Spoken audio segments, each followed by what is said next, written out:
Yeah. Lock in and feel it. Woo. Don't cry so hard.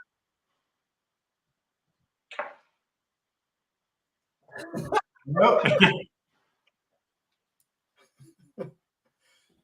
Hello, everyone. This is W, aka William, host of the.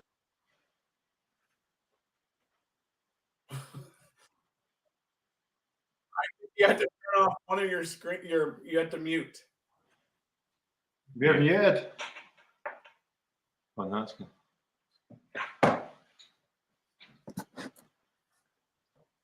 Mute. Yeah. All right, there we go. That work? Yeah, I think so. That's good now. Yeah. All right. Hello, everyone. This is W, aka host of the High Art on the Edge page. Today, we've got a special event. We're heading over and flying to Edinburgh, Scotland, to meet with two friends of ours. We're going to have an album listening party, plus a Q&A and a record giveaway, along with records that are going to be shared and recommended to you, the audience.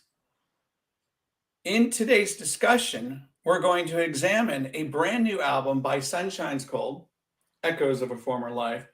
In a little bit, I'm going to tell you how to get involved in an album listening party right there in your own home. Before I do that, I want to bring in Colan Miles and Brian Jordan, Sunshine's Cold. Welcome, you two. Hi. Hi. Thanks How for you having doing? us. Yes. Thank you for agreeing to this interview and conversation album listening party. Much appreciated. Before I talk about the details on how to do a listening party, how are you feeling now that the album's been out for a couple weeks? Yeah, good. Yeah, that's been steady with it. I have to say, there was quite a lot of initial buzz, and it's definitely still there. So we're Very proud actually, because it's taken a long time actually, so to get it together. So yeah, really pleased. Well, I think it has touched people's lives already. I think it's already entered into the psyche in an album that I get a feeling as we get into a deeper discussion about these tracks. This album is very layered, it's textured, it's melodic, it's heavy. I think it's got a lot of emotion and great rhythm to it. So I want to learn more about how you kind of put all this together after the album listening party. So if you are tuning in, number one, let us know where you are tuning in from. I am right here in the sunny Bay Area right now. Number two, if you've never done an album listening party experience, please pay close attention. Here's what you're going to do. You are going to pull up the album Echoes of a Former Life. If you have it on vinyl, go ahead and put it on a little silver platter of yours. If you do not, head on over to Bandcamp, Apple, Spotify, and bring the album up. And when I say hit it, which is what HI stands for, you're going to hit play on your device at home, and you're going to follow along with comments made by all of us, and I'll keep everyone in track by listing the song title all in all caps. And that way you won't get lost. And if you have any questions for Brian or Colin, please, you can drop them in the comments box, or you can hold on to your question till we get to the Q&A part, and feel free to ask then. We'll pepper them in, and we will take those questions as they come. Are you two ready? Yeah. This is exciting. I have to ask you, when was the last time you listened to this album in full? in full. Wow, that's a good question. I would say probably about 6 weeks ago, something like that, maybe. Yeah. If not more than that. Individual songs, yeah, but in full, probably, yeah. You spend Long time. so much time when you're mixing it, listening to it, that once you've got the final mix and it's all sent off, you kind of let it lie for a little while. Sure. But yeah, it's. I mean, we both run, as we were saying earlier on, so it's like, you know, you've maybe put it on and listened to the whole album, but yeah. Yeah. Yeah, it's like a good wine, right? You got to let it breathe a little bit, right? Yeah. Let it settle, let it percolate. Okay, everyone, get your album, the album, Echoes of a Former Life, pulled up on your device at home. We are going to mute our button so you don't hear our music coming through. And I will keep everyone moving along nicely by typing in the song titles. The first song is Before, and crank it, right? And let us know how these songs are affecting you. We want to hear from you. Chit chat. That's what this communal experience is all about. Enjoy Echoes of a Former Life. And when I say hit it, you're going to hit play at home. Here we go. Vinka is here. Hello, Vinka. Yes. Hey, Vinka. Hi, Vinka. A very loyal fan of the DKFM experience and bands. Very loyal. Enjoy the album listening party. Sunshine's cold. My name is W. Here we go. Hit it.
What a glorious opening track. Here we go. Track number 2, Tried So Hard.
Album listening party with Sunshine's Cold. This is track number 3 on my device at home. That was Tried So Hard. This is Floods. Turn it up.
Woo! That's a goodie. What are your thoughts? What are your thoughts?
Keep enjoying the shimmer. There came a rain.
Extraordinary. Oh, that one felt good.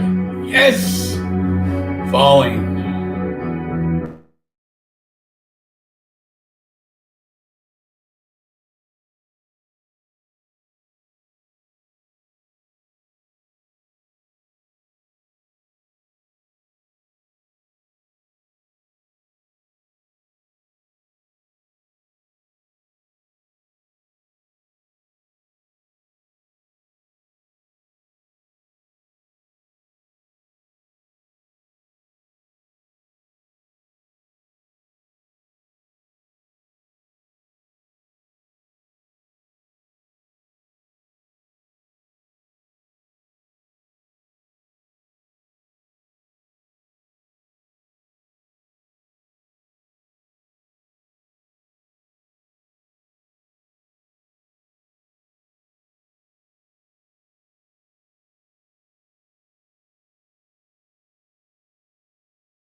Nostalgic is right. I can't believe this is almost over. Gone is the next track. Gone.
That was Gone. We're going to close the curtains on our very last track here. Sundowning. Turn it up. Bother your neighbors. Do what you need to do.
Oh, winding down, closing down, sundowning.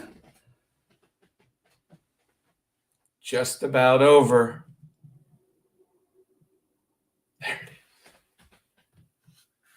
Welcome back, everyone.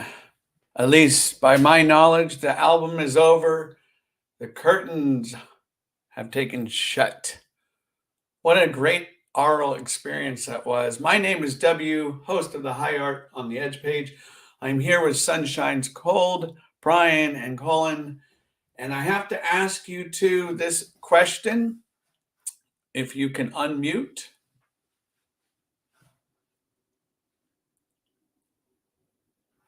We'll get you there. We'll get you there. There should be that little button right there. It should be right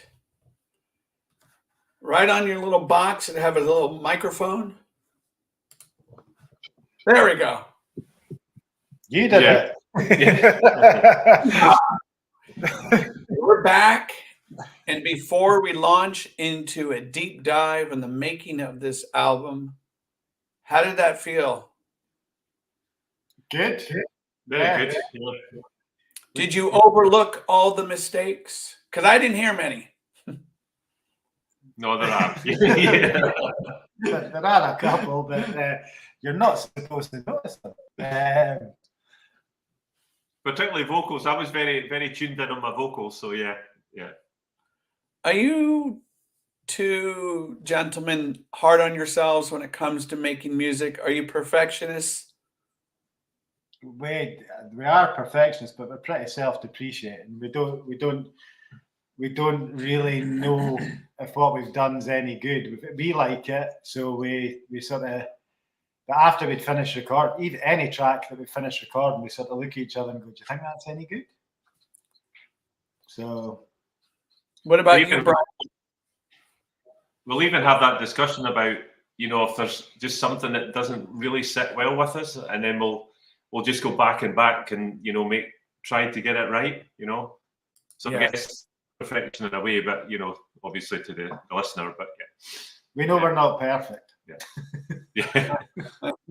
There's room for improvement. That's what. And it's funny because I've done many of these interviews and I hear kind of that there's room for improvement, but I want to know exactly what. I don't know. I think some of our production techniques we could improve on.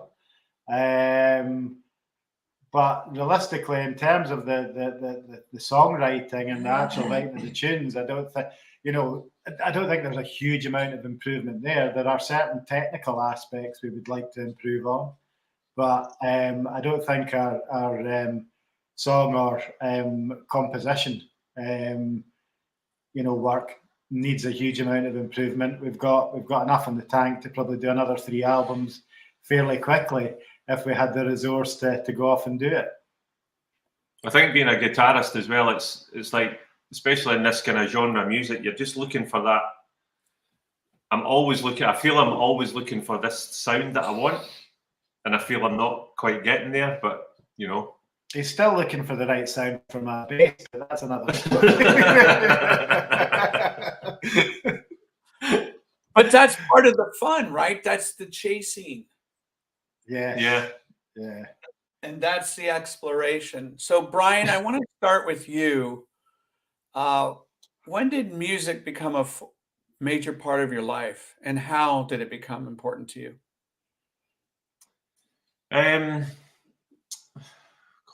Going back to probably the early 80s, maybe. Just talking, obviously we'll speak about the albums that we've got to showcase for you. So we kind of brought up all together. There's a group of us in our hometown, and we were all kind of into the whole kind of punk movement at some point. And then there became this kind of like a kind of crossover between rockabilly and punk, which was called psychobilly at the time, which really took off. It was quite big in the UK. And And then really from there, you know, bands like the Cramps and, you know, these and the Meteors, bands like that. That's really when I sort of really got into music. Yeah, for me. Yeah. What about you, Colin? I kind of got into music definitely in the sort of early 80s. You know, first singles were probably Einstein a Go-Go and Kings of the Wild Frontier, Adam and the Ants, that I, you know, went up the street and spent my pocket money on. But then my elder sister was into a lot of the sort of Ultravox, Steve Strange, you know, Visage, that kind of thing, and I got quite into that, just because I was hearing it quite a lot. But then, yeah, the progression from that definitely was the you know, some of the gigs that we started going to. I mean, the first few gigs were probably for me Big Country and the Cult. And then the Cure. But yeah, I mean, I have to say we also entered this phase where we all got, you know, buzz cuts, flat tops, big quiffs, and, you know, jumped about to the Meteors, the Cramps, and went to see the sort of psychobilly bands that were up and coming in the UK.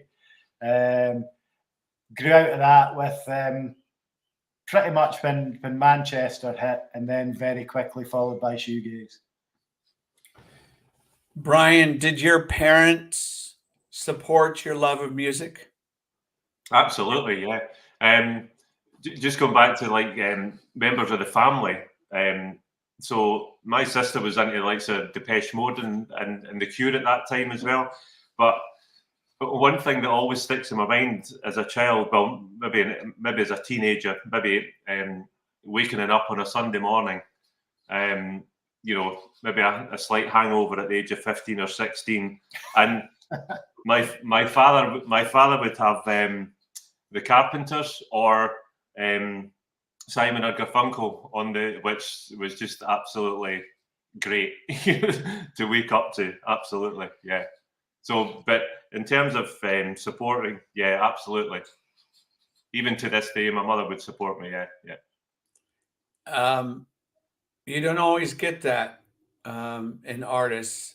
Sometimes I've heard where one of the parents has been, or both, very adamantly opposed for their child to have any enjoyment with the arts because maybe they felt like the arts wasn't going to provide income for them, or it was kind of an underground thing. So what about you, Colin? Did your parents support you? Yeah, well, I come from a musical family. My grandfather was a jazz pianist after the war and played in a lot of the big bands that toured the UK post-war. And his father, my great-grandfather, played cello, which I went on to do at school, which led me on to playing bass, obviously. But yeah, I mean, my parents always, you know, we always had music on in the house. We always had music on in the car. I don't think anybody ever sort of thought we were going to make a career out of it, and we're not making a career out of it. But they were always happy to support and fund, you know, guitar purchases when we were younger, lessons. My siblings got piano lessons. I had my cello. So yeah, I mean, there was always support there. And had it turned into a career, I fully think they would have been, you know, more than happy. Brian, while growing up or now, did you have any hobbies outside of music that gave you some time away from it? Well, sort of in my sort of early teens, I was very keen on BMX riding. So I was never ever off my bike. Always looking for ramps here, there, and everywhere. Yeah. So that was a thing. Yeah, and well, out with music. Not really. Music was a really big part of growing up. Actually, with a group of friends that we have in our hometown. You know, it's like music and just the whole as I said before, the whole kind of punk movement, you know, and or post-punk probably it was at that time, you know. I'm going to ask you a tough question here, Brian. How would you say riding a bike BMX style is similar to playing music? I think when you hit that sound, it's like hitting a big ear. Yeah. Out a quarter pipe, yeah. Yeah. And how long did you bike for? Oh, years till I was probably about 16. You know, Yeah. like from most people had given it up by then, but I didn't. What about you, Colin? What about some of your hobbies? Mainly music again. I mean, it genuinely was listening to music, playing, and out with that, it was really sports. More so, I played golf as a kid with my father and my brother. So yeah, that there's not a huge amount of comparison to golf and music, but yeah, those were pretty much my hobbies as a child. But more focused on music. I mean, I used to come in from school, and the first thing I'd do is put a record on. And if I didn't put a record on, I'd be playing either, you know, playing away on an acoustic or my bass or cello. Brian, was there a memorable concert that you experienced when you were younger that when you saw so-and-so on stage, you said, ooh, I want to do that. I can do that? Oh, I think one of my first concerts was the Jam, actually, at the Edinburgh Playhouse. But God, to come back to that. So what? Okay, well, let's talk about that show, because I'd never seen the Jam, and I know many people that have. So what made it special for you? I think it was my first sort of real gig. You know, big band at the time. You know, it was for the Gift tour. Yeah, and it just made me feel it kind of makes you feel like this kind of movement that's going on. I mean, the Jam were very big at that time, you know. Yeah. Yeah, I'm trying to think what the difficult one actually. We've been to so many gigs that, you know, there's lots of them are so memorable. Yeah. You know, even just like a few years ago, I think we saw Depeche Mode in Munich, and to me that resonates with me. It's just like it was just something that just sticks with me, you know. But there's you know, like my Bloody Valentine, I said before as well. Just I think just shoot that the whole vibe about My Bloody Valentine, you know, and just the sheer noise, really. It was just noise. Depeche Mode just released that amazing new album, to many people's surprise. So it's and I know they're putting on great shows here in the States. So we're in Bratislava in 2 weeks. Oh yeah, yeah. We're both traveling to Bratislava with some friends to go and see them. We've seen them every tour since 2000, no, probably 1996. Nice. And we've seen them twice in Munich at the Olympic Stadium. Saw them in not Berlin, it was just outside Berlin, the big square, a big festival. Oh, Leipzig. Leipzig. Yeah. And this time we're going to Bratislava. So the two bands we travel to go and see with friends are The Cure and Depeche Mode. We make a boys' weekend of it. My wife's through there listening, so she knows all about it. It's fine. So they have something going on that's very special, right? Martin and David. You two work together as a pair. What are your strengths that you guys offer to each other as musicians? How do you do this kind of work and stay friends? Patience. Yeah, we've got different skill sets. I mean, realistically, you know, Brian's done some lyrics on the album. Historically, I wrote a lot of the lyrics, and I wrote quite a lot for the album. The way we sort of work together tends to be that we just get together and play. And when we get together and play, Brian will then say, "Look, let's record the bass line, and I'll go up the road, and he'll build a song." And then I might add in the bass six, which isn't really a bass; it's a baritone guitar. So it's like an extra lead guitar, but with a deeper, warmer sound. And obviously, Brian will then put the vocals in. But at the same time, you know, Mr. Jordan here doesn't warm to social media. So, you know, all the marketing's left on my shoulders to sort of get us out there and get a bit of attention. But you know, the music's now speaking for itself, so fingers crossed. Yeah. How long have you guys known each other for? Probably 40 years. 40, pretty much 40 years, yeah. Wow. You know, that reminds me of the band Softset. Yeah. I watched that one. Yeah. I drew the same similarities. So let's talk about when Sunshine's Cold started as a band, if you wouldn't mind sharing that with the audience. Well, we were Breeze initially as a four-piece with Jason Brown and Ben Miles, who's my brother. And yeah, we did that for a few years in the 90s, played a few live gigs, had a decent set, mainly our own work, a couple of cover versions. And then everybody went off and did their own thing. Our rehearsal rooms burned down, so we lost a few amps and a drum kit, which didn't help. Ryan and Ben went off to university. Jason and I were left in sunny Peebles before I moved through to Edinburgh a few years later. And then we kind of hooked back up again in probably about 10 years later.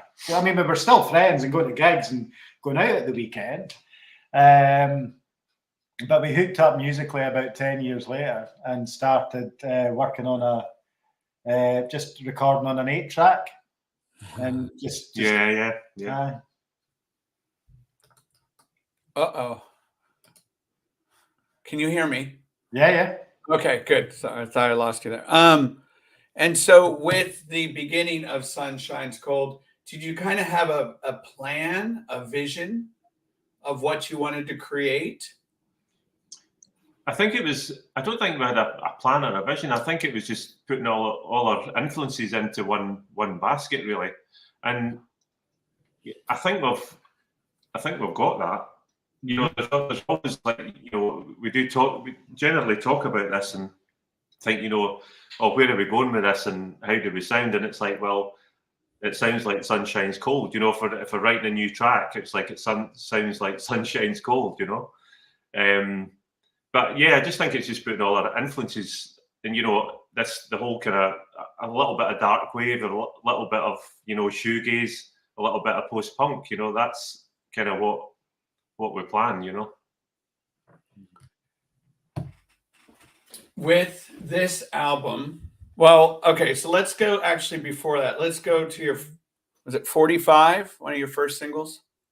Yeah. So that was 3 years ago. In just that short amount of time, how are you improving as artists, or how have you improved? And I know COVID hit, and I understand all that, but just in 3 years, where do you feel like you've improved?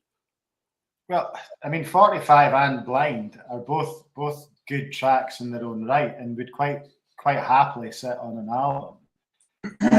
I don't think musically we've improved. We are trying to improve in production, but you know, you've got to remember that without Blind and 45 being picked up by Vinca and Greg at DKFM, we wouldn't be sitting here. We wouldn't have done an album, because it was only after those tracks were picked up, and then, you know, after Vinca and Greg had picked them up, Brett Miller also followed up, and he's bought all of our stuff as well.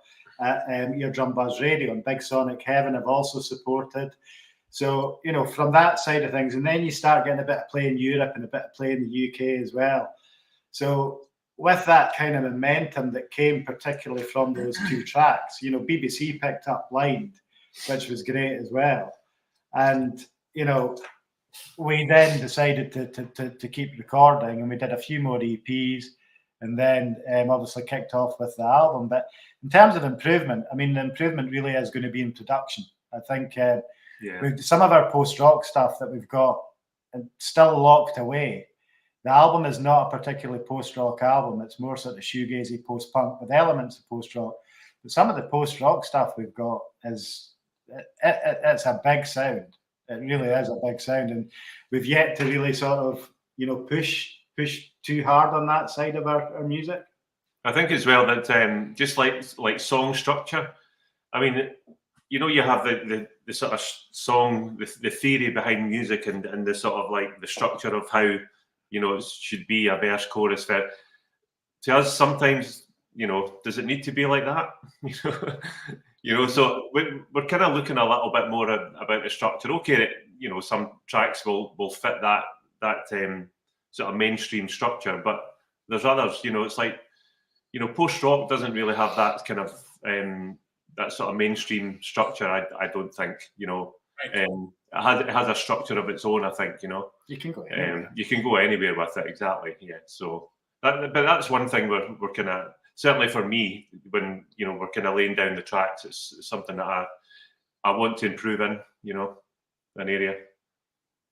When did you drop the very first seed for this album? We dropped the seed for the album after we released.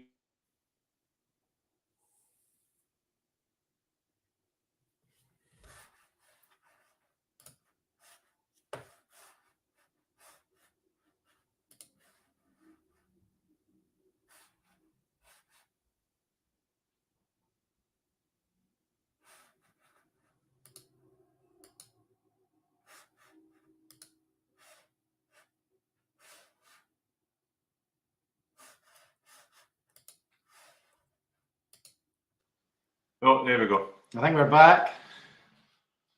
Okay. Yeah.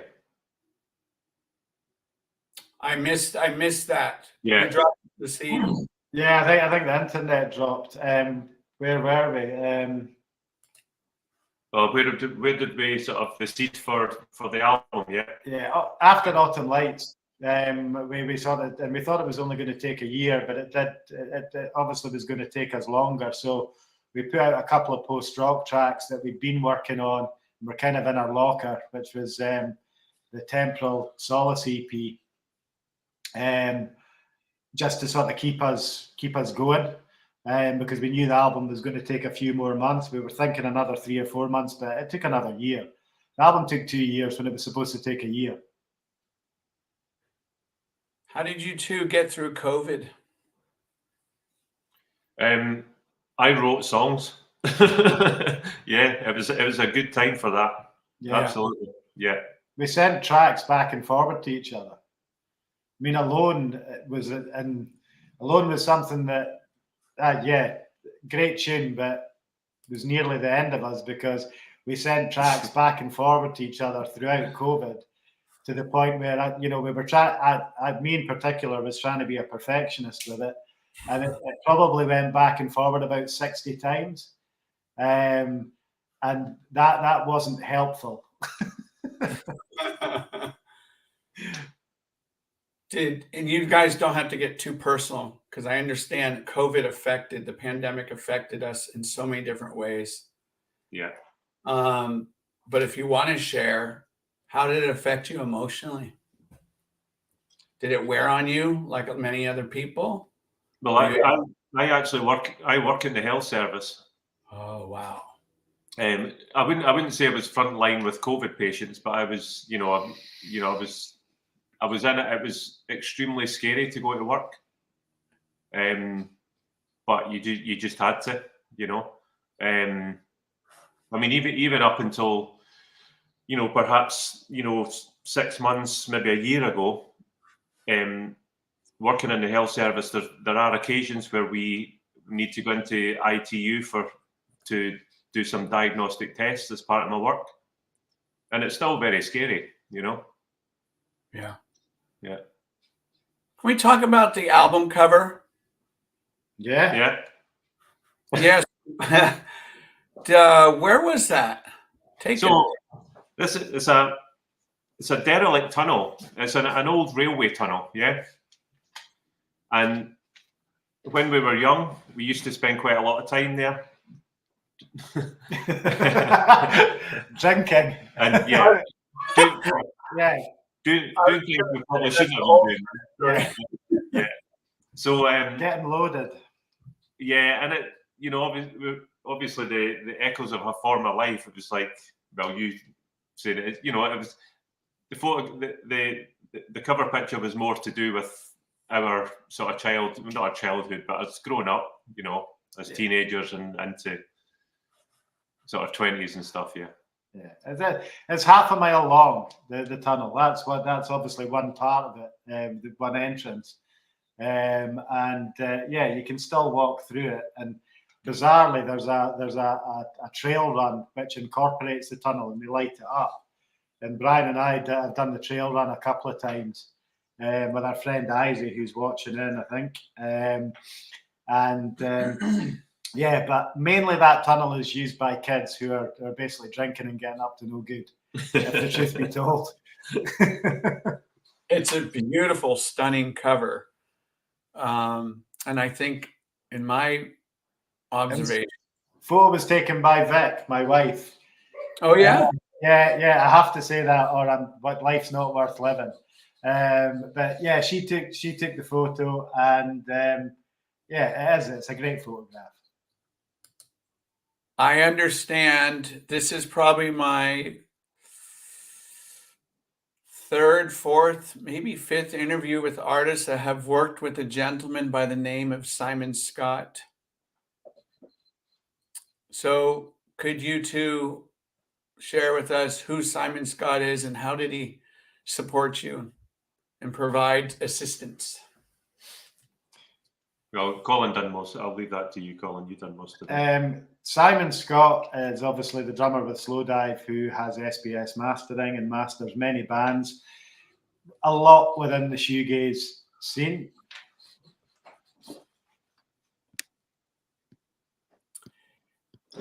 Hang on, not sure what's happened there.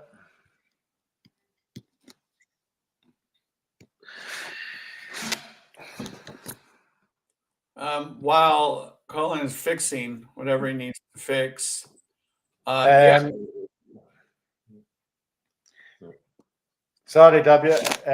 William. It's our screens went down. Give me a second. Okay, everyone, this is what we're gonna do. I want you to hop back on, and we're gonna be back on here in about 30 seconds. Oh wait, no, I can't. Is there any way you guys can leave the studio? Yeah. Okay, leave the studio, get back on.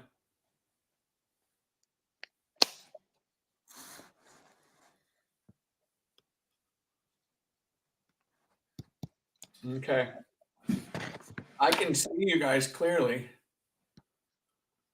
So okay. I would do it on the phone then. It's fine. Do it because we can see you via the phone, so just continue. Okay, so go ahead. Let us know who's Simon Scott again, the drummer for Slowdive. Yeah, I mean, Simon Scott basically drummer for Slowdive. He, SPS mastering, works a lot with other acts within the scene. We released Blind in 45. They were shared on Twitter by DKFM and some of the other stations. Simon then followed us on Twitter, at which point we then got in touch. Well, we got in touch when we decided to release the album. He'd followed us and obviously had liked some of our work whenever it was shared. So we then got in touch when we were doing the album, asked him if he'd like to master it, and he said, yeah, without a doubt. He likes what we do, so felt it was good enough to obviously put his magic touch to it. How long did it take for him to master? A week? Yeah, about a week. It doesn't take too long, in all honesty. We went back with There Came a Rain, and it was nothing to do with what Simon had done. It was just we'd left the vocals too low in the mix, and he was quite happy to fix that. But yeah, it didn't take long at all. And I have to say, we were pretty happy with what he did off the bat. There wasn't a lot of toing and froing at all. He obviously had a listen to the tracks, came back with feedback on the tracks and what he felt he could do, and then went ahead and did it. And it came back, pretty much as we would want it. In fact, very much as we would want it. I heard he's very meticulous about the way he goes about his business, the way that he. I was speaking to John Welby about this earlier. I don't think he does anything he doesn't like. He's pretty meticulous in that way. Yeah, no, that's pretty special. Let's go into the album. Brian, I want to hear from you. What are some tracks that you feel that you guys just nailed it? For me personally, I think There Came a Rain, and also Sundowning. Were certainly two tracks that I feel were probably perhaps our best, but Colin may think differently. I don't know. No, I think There Came a Rain and Sundowning are very good, but I do think that Tried So Hard, there was a huge amount of work went into Tried So Hard, and obviously it layers up so many guitars and so many, there's 2-3 lines done on the bass 6 as well as a standard bass line, and I think there's a lot to Tried So Hard, whereas There Came a Rain is pretty instant big. But do you know what, I like Before as well. I like the opening track of the album. So somebody said it sets out our palette of sort of sounds that we were using, and I think that is very much the case. Was there a particular song, Brian, that you remember that you encountered that was just not working, you were struggling with? Tried So Hard, actually, the lyrics to begin with, and I think we went through quite a lot of changes for the vocals. I just found it really quite difficult to sing, which and I think on Gone as well, I found that because I like to have that kind of like dreamy sound, and I thought Gone was perhaps a little bit kind of deeper, a bit more kind of post-punk really, rather than it being shoegazy. Yeah.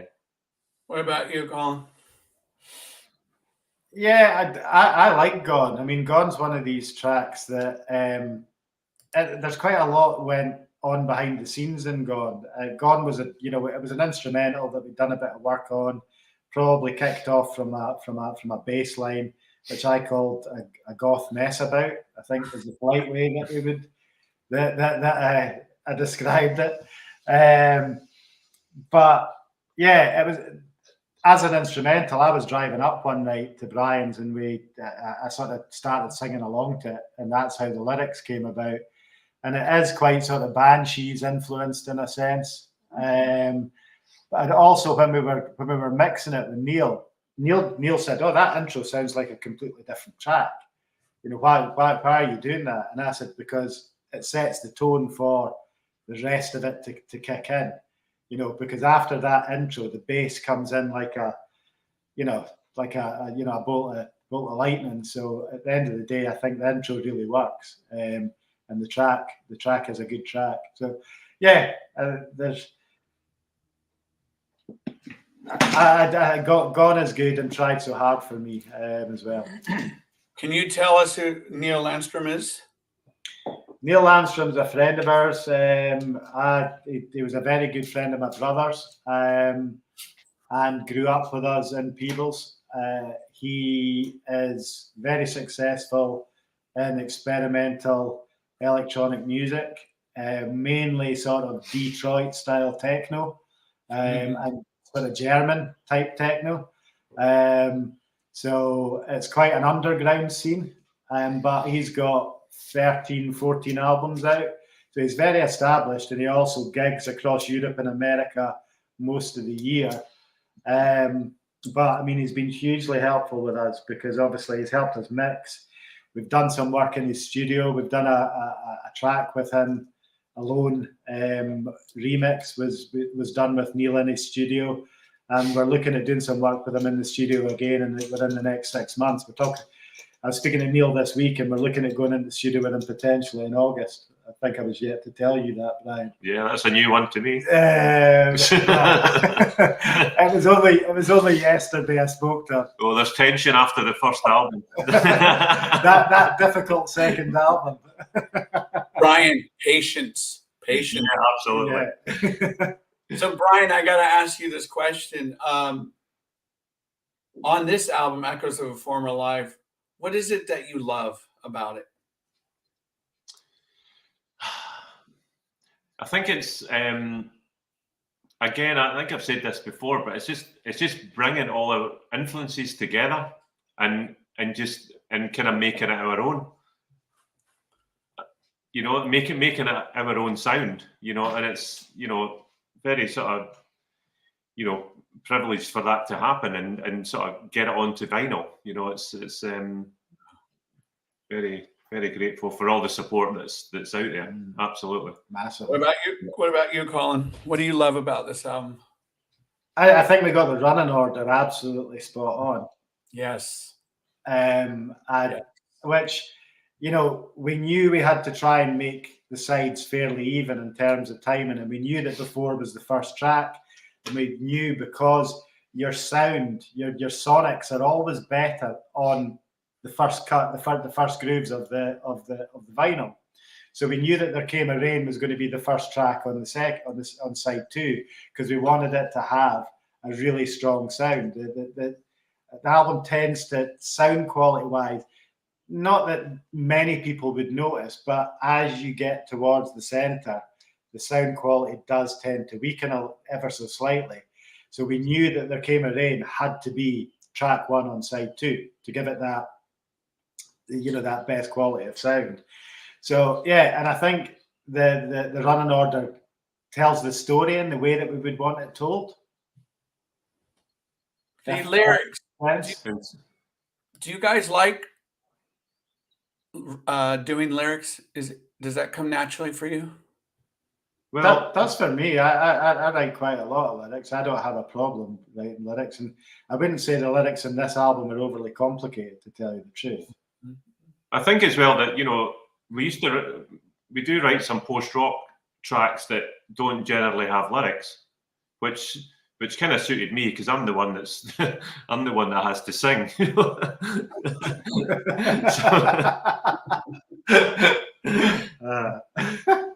But saying that, I mean, I hadn't really sung with a mic for probably about 20 years, So just getting back to that is, it's like I'm having to, train my voice a little bit to get somewhere that's half decent, yeah. I'm going to read some comments here from the viewers. Vinka says, looking for the right sound is like some of us visual artists looking for just the right color hue. Vinka is she has that ability to really articulate a thought and a feeling in a way that's, it's just resonant, just spot on. John says, nothing else to do in Borders except music. That's true. Yeah. Unless you're a sheep farmer, but that's the same where he lives.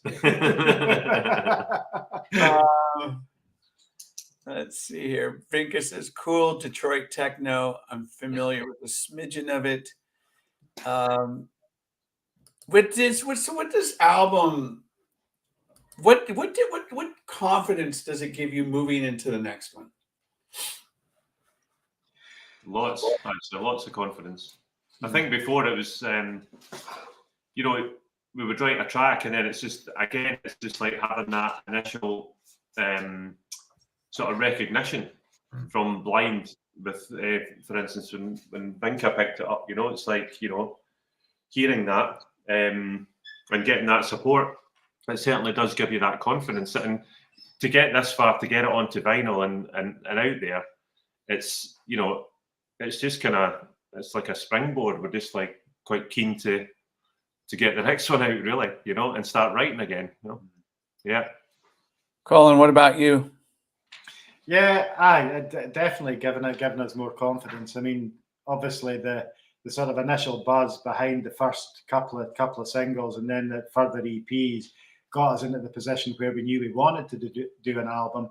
And obviously from this, I think we're in a good position, and we've got a lot of stuff in the tank to get out there. As I say, we've got a lot of material that we're working on. It's not finished. It's not the finished article, but we've definitely got enough there to get another album out. Hopefully within the next sort of year to 18 months.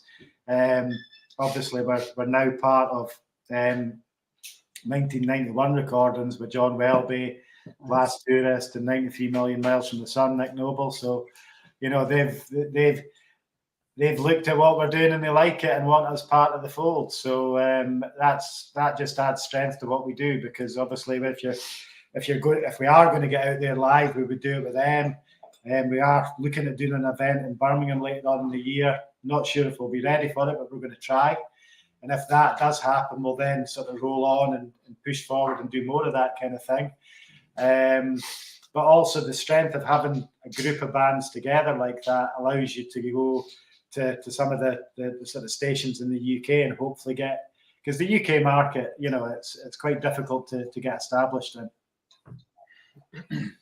With this album, you talk about some very heavy subject matter. One in particular, the end of the road, perhaps. I find it to be an amazing topic to discuss. I know it's difficult. What prompted you to explore the end of life? I think, in all honesty, that the sort of end of life exploration, it's just seeing sort of people you care about going into latter stages and fading. I mean, the only real reference to you know, end of life or death probably comes in There Came a Rain, but obviously we rise again, and There Came a Rain. Whereas Sundowning is really, you know, there's a lot of relationship stuff in the album. You know, looking at previous relationships, looking at previous lifestyles, and Gone is very much about a lifestyle rather than a relationship. But Sundowning definitely explores the sort of, you know, the fading as we go into our latter years, and some of the things that can affect us in our latter years, and obviously affect those round about people that have these afflictions. Yeah. Agree. Do either of you have the vinyl nearby? Yeah, it's there, yeah. Okay, so how does that feel, holding that little baby? Fantastic. Speaking of vinyl, I want to know some of the albums you cherish, you love, that you would love to share with us. Cool. We'll Yeah. just grab them. So right now, everyone, we're going to do the high five section of this Q&A, where I've asked our friends here to bring some vinyl to the conversation. And they're going to share albums that have inspired them along the way. And feel free to put in questions for Sometimes Cold. My name is W, host of the High Art on the Edge. And here we go. Brian, what goodies do you have for us? Okay, first up, going back to the early 80s. Now, the reason for this band is, as we said, we were into this kind of rockabilly punk type era, and it encouraged me to play the guitar. So I just love the whole sort of like, you know, your hollow body guitars, the big Gretsch guitars, you know. So I've actually got 2 albums by this. So the first one is this one. Oh, nice. So that's the Cramps Off the Bone, yeah? Yeah. So that's really what got me playing the guitar. And even sometimes today when I'm just having a little tinker on the guitar, I'm still playing some rockabilly. And that's a picture disc one. It is a picture disc, yeah, absolutely, yeah. And when did you pick that one up? And it's 3D as well, actually. It came with 3D glasses, but they've been displaced somewhere. You get them free in the cinema. Yeah, I know. Yeah. But yeah, fantastic cover. Yeah, vinyl. So what is it about the Cramps that you just gravitate towards? Oh, just the power and there's Poison Ivy and Lux Interior. What a Double act. what a double act. And then Slim Jim on the drums or the bass. Sorry, yeah. So very good. Keep going. That's my first one. Okay, you guys want to switch off or just do whatever? I don't care. Whatever works. What do you mean? Do you want to go? Brian goes and you go. Turns. Yeah, we can do turnabout. Yeah. Yeah. My first choice isn't actually an album; it's an EP, and it's the first Manchester song. So it was Pre-Stone Roses, and you're really going to like it, William, because it's Indian Rope by the Charlatans. Woo! Which I think I probably procured from my brother, who was a DJ at indie discos in Edinburgh. But yeah, I mean, we've seen the Charlatans probably 3 or 4 times. And this was very much a brand new sound that came in the 90s and changed life for a lot of people, I think. I'm sure one of you or both of you have heard me say this before. Yeah. One of the biggest reasons is why I'm sitting here in front of this screen is because of Tim Burgess and those album listening parties that he does on Twitter. And so I tip of my cap to him and what he was able to do with that in terms of bringing people together, particularly during COVID time. I said, I want to do something like that, and I want to do it differently, but I want to honor kind of what he does. So great pick. Great pick. Go ahead, Brian. What's your next one? Okay, next up, the Mighty Slow Dive. I noticed the last time you had Just for a Day on your shelf in the background on one of your shows, yeah. So I thought I wouldn't show that, but this is one of the first tracks I saw from heard from Slow Dive. So it's from the Morning Rise EP, and in particular, the song that I heard first was She Calls, and I just thought, what is this? This is absolutely fantastic, and yeah, been a favourite. You know, we're 30 years on, probably 20 years on, so yeah. So what is it about Slow Dive that you appreciate? I just love the sound they create, even to now actually. But these sort of darker ones, I think, you know, Morning Rise, She Calls, and Losing Today. I just thought it's such a great EP and just such a sound. It's just a wall of sound, you know, and just the vocals that just soar on the background. It's just just love it. Yeah. We used to lie about listening to Just for a Day. There was a whole crowd of us that just used to sort of, you know, it just, when Just for the Day came on, nobody spoke. Yeah. And if they did, I would say, shut the fuck up. Yeah, absolutely. Yeah. No, that's a great pick. Great pick, Brian. I could talk about Slow Dive all day. All right, Cole, what's your next one? 2 in 1, the rise of Early Cure, picture disc Faith, and the demise of Early Cure, picture disc Pornography. Obviously, after Pornography, Mr. Gallup left the band for a few years. But yeah, both such immense albums and incredibly different, because Faith kind of sets the tone for shoegaze, really, with a lot of the tracks on there. And Pornography is just such a drug-fueled, angry album. It really is. It's an absolute work of art, though. Both albums are an absolute work of art. Seminal albums in their own way. And with Pornography, I've always felt like that there's like a scalpel to it, right? And it just cuts you up and you're just bleeding. And just the wall of sound and the lyrics. I mean, there's so many elements to that album.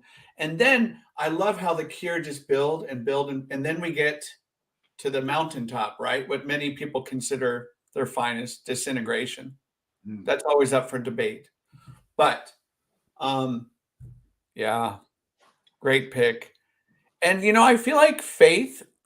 What do you think, Colin? Do you feel like Faith doesn't get enough credit, or too much credit? I think Faith is starting to get a lot of credit now, because I think a lot of the bands in the shoegaze scene do credit Faith for being the one that really sort of set the tone. However, Disintegration, I agree, is absolutely seminal and probably considered their opus in terms of what they've done. I mean, I saw the Disintegration tour. We've seen them probably 15 times. But we've travelled abroad to see them. We saw them twice on their latest tour, Poland and Glasgow. Oh, Wish as well. I'm noticing on some of the blogs that Wish is pushed as a very influential album in the shoegaze scene, which surprises me. But yeah, I can hear where they're coming from. But I certainly think from our point of view, Faith. I mean, we've sat one night and played All Cats Are Grey, covered it and played it for about 3 hours solid. I think we'd had too much red wine, but it was fun at the time. Oh God! Don't get me going on the Cure. All right, so we go psychobilly, we go shoegaze, dream pop. Brian, what's your next one? Okay, next one up is Spiritualized. Laser guided melodies. Yeah. Jesus. Fantastic album. What an album. So obviously, like, we were into Spacemen 3 at the time. Recurring was, a fantastic album. And then obviously Jason split and created Spiritualized. Yeah. And that album to me is just like, some of the tracks on that are just absolute. And some of the EPs around that time as well are just absolutely fantastic. Lovely sound. Yeah. Great. If you've never experienced a Spiritualized show, I highly recommend it. We have. It's there's nothing thrilling about it in terms of aesthetics. It's just, he just puts his head down. He has his sunglasses on. He's got his backing vocalists on there on the stage, a small choir, and then he has his amazing musicians. Yeah. And it's just all music. Yeah. It's very much, sometimes it feels like a recital a little bit to me. And I love that he doesn't talk to the audience.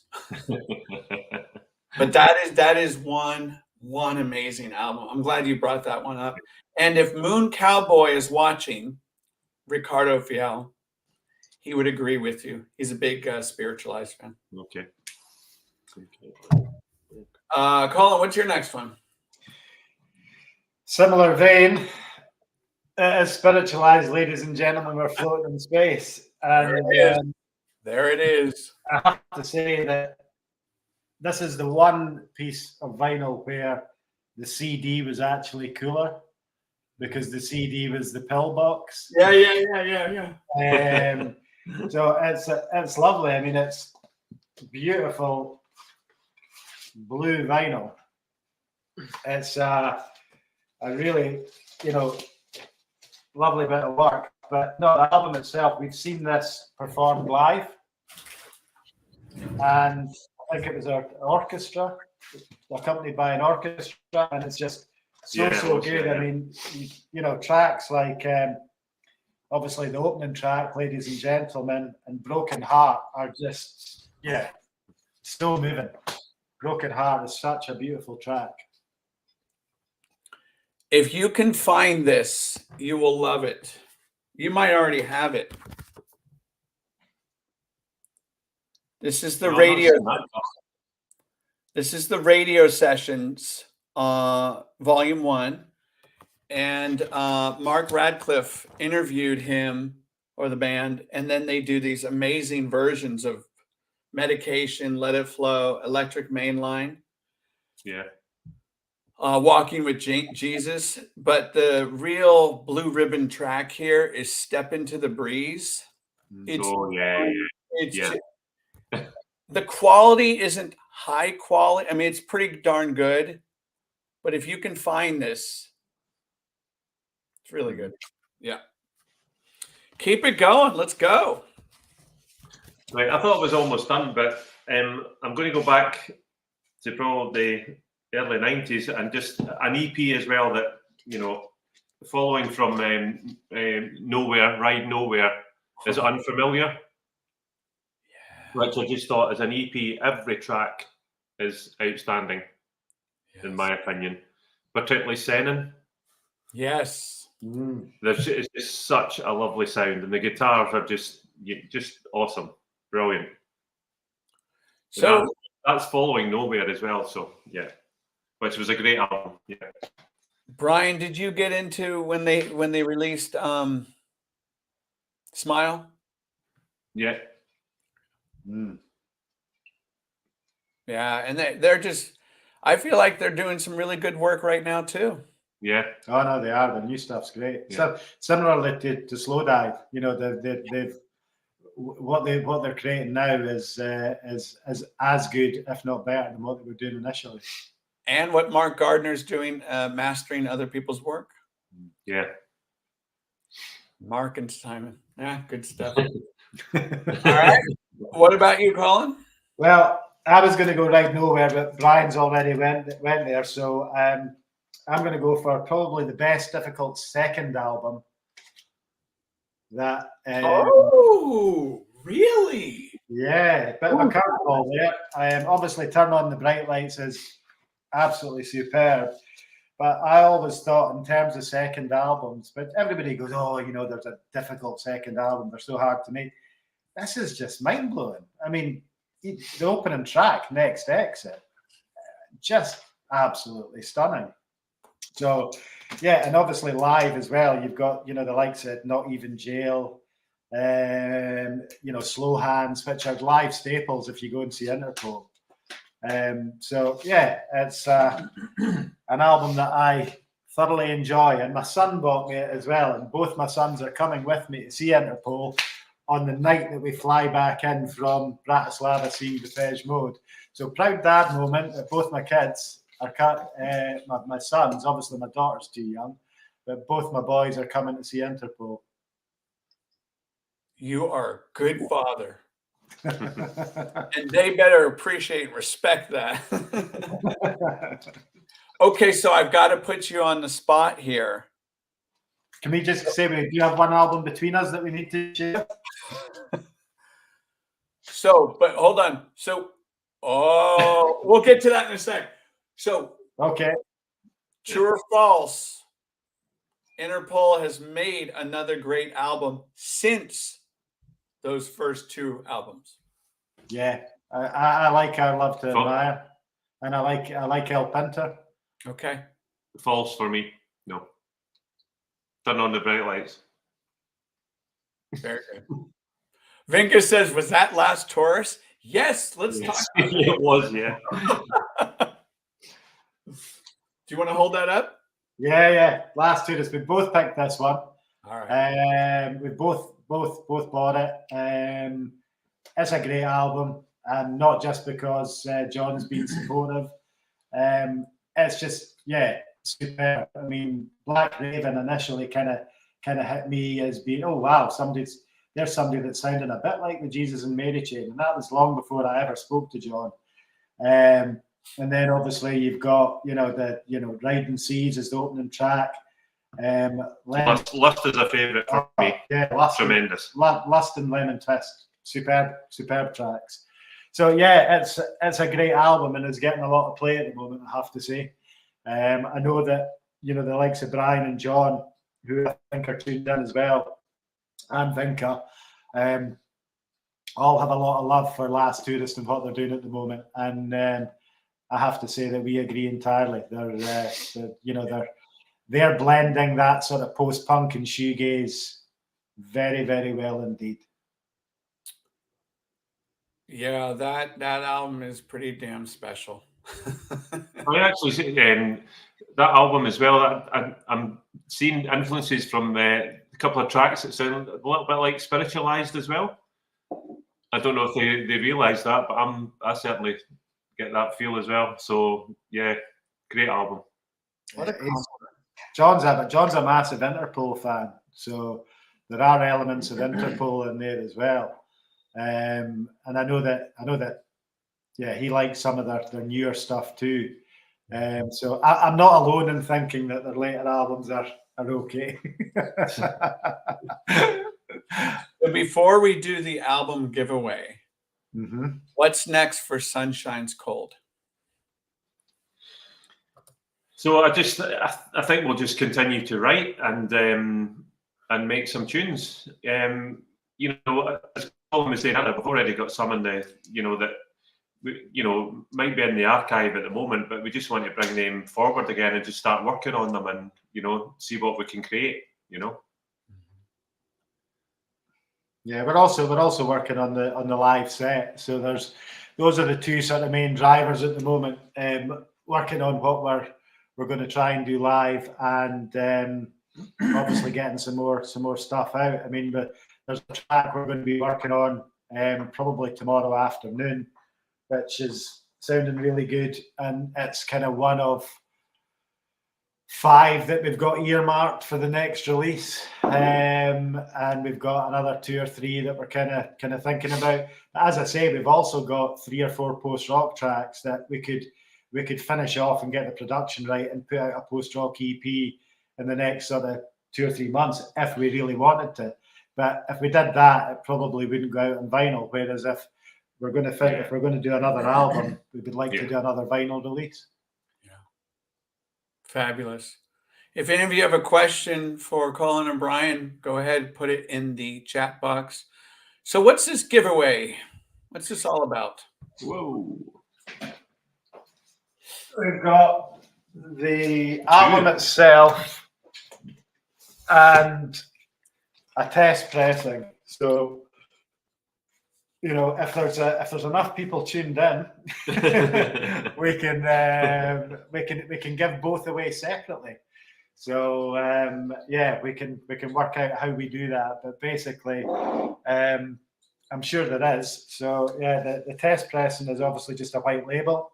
We're more than happy to, write Sunshine's Cold, and if people want, we can sign our names on that. And obviously the album itself. So how would you like, let's do the test pressing first. Okay. Just dropped the album. Just went over the side. It's fine. There's another copy. I've just dusted it down. Patience. I mean, I think obviously, I think the question. Do you want the question or how? Yeah, I think what you should do is put the question out for the audience, Right. and the first person that types in the answer gets Get the first person that types in the answer can have the test pressing, and the second person can have the album. Basically, that's probably the best way to do it. Okay. So the question is, like many bands, for instance, Slowdive took their name from Susie and the Banshees lyrics. Our name is taken from lyrics as well. Can you name the band and the song? Okay, so can you name the band and the song? They can use any help right now. Go ahead, punch in your answer right now in the comments section. We will see what pops up.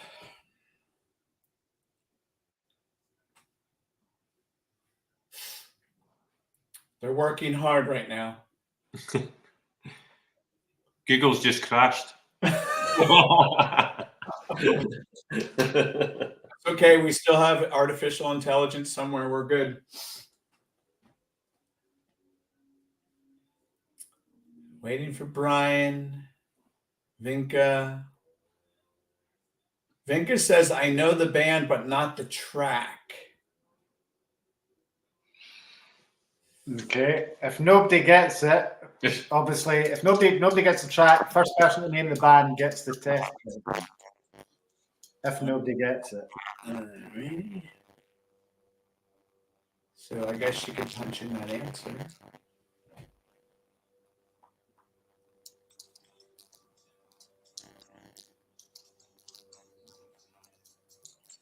Who said I know the band?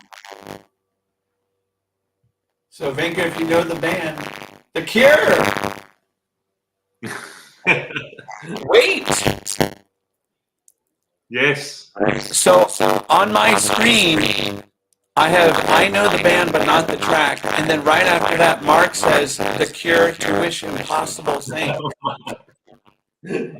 Yes, Mark's actually helped us make a video for our figurehead cover of The Cure. So he's been very helpful, I have to say. Right. So Vinka gets the espresso. Right, yeah. And Mark.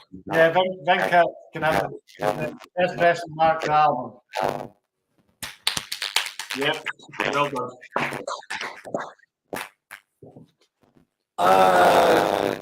This has been wonderful. I'm glad we were able to host this event together in a way that really, again, highlights the work that you two do as artists creatively. I love that there's been a relationship there for so many years, and it obviously shines through in the work. You guys have a really great rapport with each other.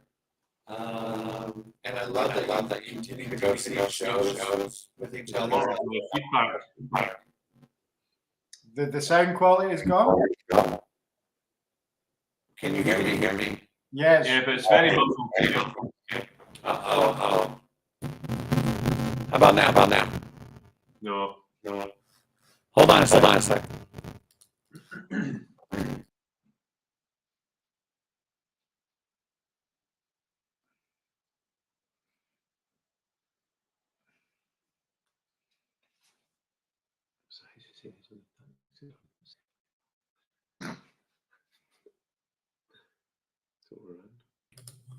How about now? Yeah, Yeah, perfect. Vinka says, just with an echo and a lot of fuzz. This isn't good shoegaze. Yeah, it was kind of my bloody Valentine for a minute there. But anyways, what I was saying is that I love that you guys have such a great rapport with each other and been working together and friends for so long, and it definitely shines through in your work. And it's great that you get to continue to build stories by traveling together and going to these shows. Best of luck, and obviously all the hard work you put into this album. And I think you've got a lot of momentum on your side right now and a lot of support. So I think that's very palpable. So Brian, Colin, thank you so much. Thank you. I'll give you the last final word. If you have anything else to share, go for it. Well, just thank you to everyone for the support. I mean, it's been overwhelming, and thank you for having us on, because we really appreciate the work and the effort that's gone in, and obviously supporting us. So yeah, it's just a big thank you. We never really thought this would happen. It was a hobby, sort of getting back together and making music, and that hobby sort of took a turn 3 years ago where people started noticing, as we said, Vinca and Greg at DKFM, followed by Brett and so on. So yeah, it's meant a lot. And obviously people like Brian Davey, John Emsley that have lent in and supported us. You know, John Emsley is a big voice in the shoegaze scene, shares a lot of good music, and Brian's got his own show on Mearns FM. And again, obviously pretty active on Twitter, where we don't have a massive profile on Twitter, but Brian shared us a lot. So no, to absolutely everyone out there that's helped us out, we are just so grateful. Thank you very much. I totally echo what Colin said. Yeah, much appreciated. Love it. Thank you. You're absolutely welcome. And big shout out to Simon Leclerc as well, by the way. Yes. He's supported us hugely too, as has Chrissy and various others on DKFM. So yeah, massive support there too. You have a lot of allegiance and support in your corner. It's great. Yeah, Vinca says we're the ones who should be thanking you. Brian says great stuff. All right, everyone. My name is W. That was a wonderful album listening party plus Q&A with Sunshine's Cold. Next up, next week, we have another event with the rising new artist by the name of Oliver Beardmore. So check him out. He is a massive Cure fan, and did a wonderful EP, and we're going to be promoting his new single Fade. So that is next week. Check it out on YouTube, Facebook, and now Twitter. TikTok, we're not there yet. Thanks again. Great music, everyone. It's always a good thing. Ciao.